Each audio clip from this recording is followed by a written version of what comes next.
Is jazz improvisation really just making stuff up on the fly?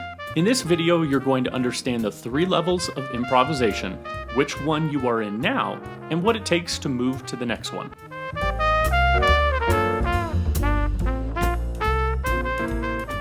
Hi, my name is Jason Klobnak and I'm a jazz trumpeter from Denver, Colorado that helps musicians find a better way to improvise.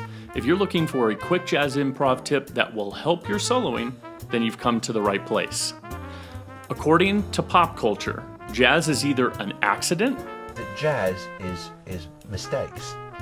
You're playing a song, but you do wrong. it wrong. You're playing it wrong. You're playing it wrong, Yeah. then it's like everyone And goes, it's like, oh, it's great, jazz, oh, of course. art form, you played it wrong. Yeah. A group of people making stuff up. Jazz. They just make it up as they go along. I could do that. That's Mary Had a Little Lamb. Okay, then this. That's the same thing. You just replace these with do's. Oh! Or a bunch of people playing wrong notes. You're not stupid. Jazz is stupid. Jazz is stupid! I mean, just play the right notes! I know. But what's all of this talk about improvisation? Doesn't that word mean you make things up as you go? By definition, it's creation without preparation. But is that really what's going on when it comes to jazz soloing? Well, kind of. If it were truly just playing whatever you want, would it sound good? It depends on the context and what you're playing, but probably not. So now, free jazz and extreme avant-garde aside, if you're playing with other musicians, how chaotic is it going to sound if each musician played whatever they wanted? What makes improv magical is having some set form that everyone agrees to prior to playing. It could be as loose as picking a key and a groove like this example.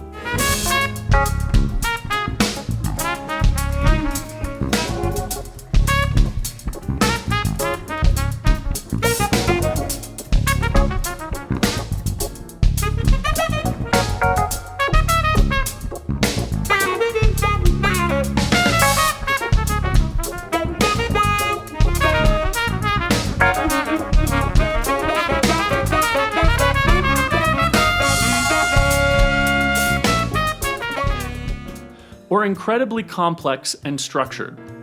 Is it really creation without preparation? The answer is probably closer to being able to create because of preparation. It's what's created in the moment that is spontaneous, rather than the spontaneity itself. What are the 3 levels of improvisation then? This isn't some hard and fast rule out in jazz pedagogy and just an anecdotal observation.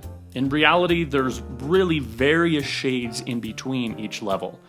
Each one requires a period of preparation work. Let's start with the first level. It's where most people begin. There's a sense of excitement, nervousness, and possibly a little fear because you don't know what you're doing and you don't want to play any wrong notes. Some of you may be here now. You might have been told, learn all of your scales, or don't play this note over that chord, and don't forget to swing. It's no wonder I see young students freeze up when a band director asks them to play a chorus over an F blues. The first stage takes some time in practice because there are basic form elements you need to learn to be able to play along with others. Otherwise, you sound like this.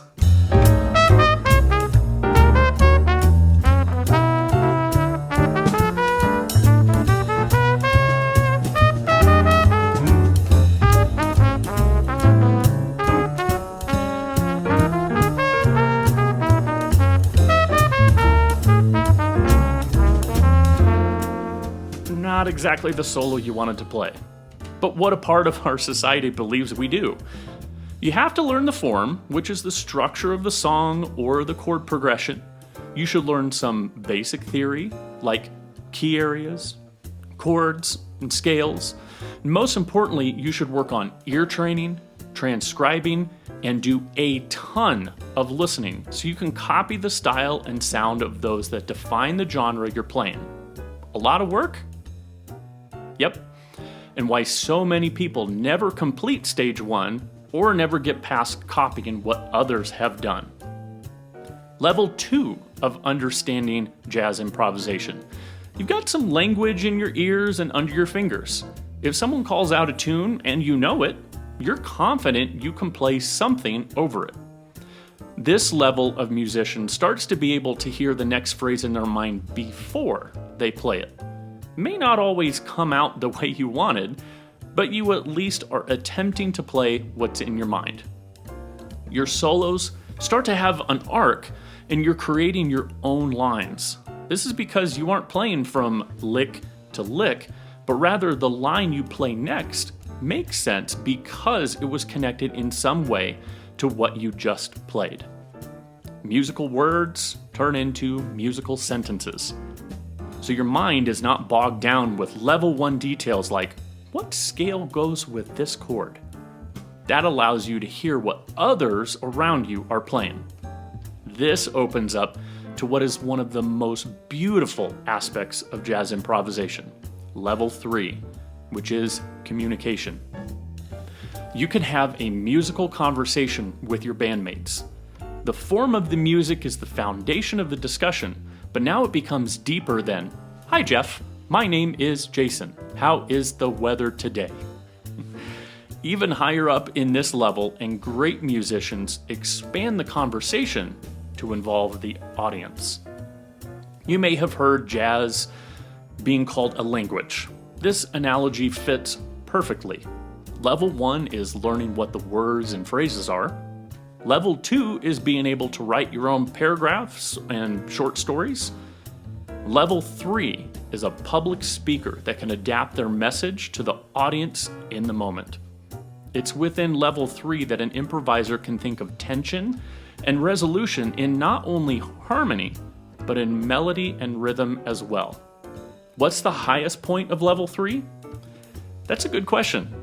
If you were to ask Sonny Rollins or Clark Terry, they would have said something along the lines of, "You never stop learning." So, where do you think you fit? Leave a comment down below and tell me which level you fit in. I hope you've enjoyed this video and that it has added value or benefit to your playing in some way. Be sure to hit that subscribe button and that bell that's right next to it that lets you know when another video comes out. And if you know any other musician that might find this useful, you can share it with them too. Until then, my name is Jason Klobnak, and I'll see you on the next one.